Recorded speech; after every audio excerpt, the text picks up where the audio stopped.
শান্তিপূর্ণ সমাবেশ যদি ওই দিন আমরা করতে পারি বা আমাদের দেশের লোক করতে পারেননি কেন? আপনারা সমাবেশ সফল করতে পারেননি? আমরা যেখানে পারিনি বলতে এটা হয়তো আপনি ধরে বলতেছেন আমাদের ব্যর্থতা। এখন নিরস্ত্র লোকের উপর যদি আপনি ফায়ার করেন, গুলি করেন, কয়জন আছে যে জীবন দিবে? যেমন আমরা কিছু লোক ছিলাম, আবার কাঁদুনি গ্যাস মানে ছাড়ছে, সেই গ্যাসে কিন্তু অনেকে আসলে থাকতে পারেনি, আহত হয়েছে। আমরা রয়েছি কিভাবে? আমরা জীবন মরণ যুদ্ধের জন্য, বাংলাদেশের মানুষের গণতন্ত্রকে পুনরুদ্ধারের জন্য আমরা যুদ্ধ করেছি। নির্বাচনকে ভয় পায় কারা? ভাই তো বললেন যে আমরা বাংলাদেশ গণঅভ্যুত্থান সংগঠিত হওয়ার পরে আমরা নির্বাচন চাই। নির্বাচনে একজন লোক যখন ভয় পায় তখন সে নিশ্চয়ই কোনো না কোনো সুবিধা সরকারের কাছ থেকে অথবা ক্ষমতা থেকে সে আহরণ করছে।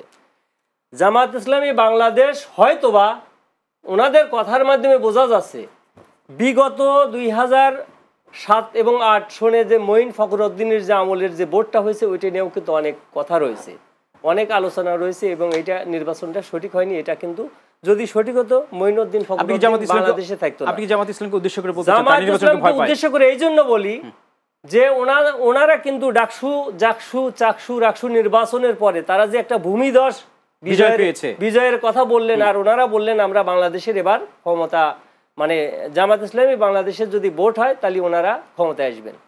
তো আমার প্রশ্ন থাকবে, ওনারা যদি সেই ডাকসু নির্বাচনকে কেন্দ্র করে, ডাকসু রাকসু নির্বাচনকে কেন্দ্র করে তারা যদি বলে যে আমরা নির্বাচনে ক্ষমতায় আসবো, তাহলে তাদের কেন পিআর পদ্ধতিতে নির্বাচন করতে হবে? এটা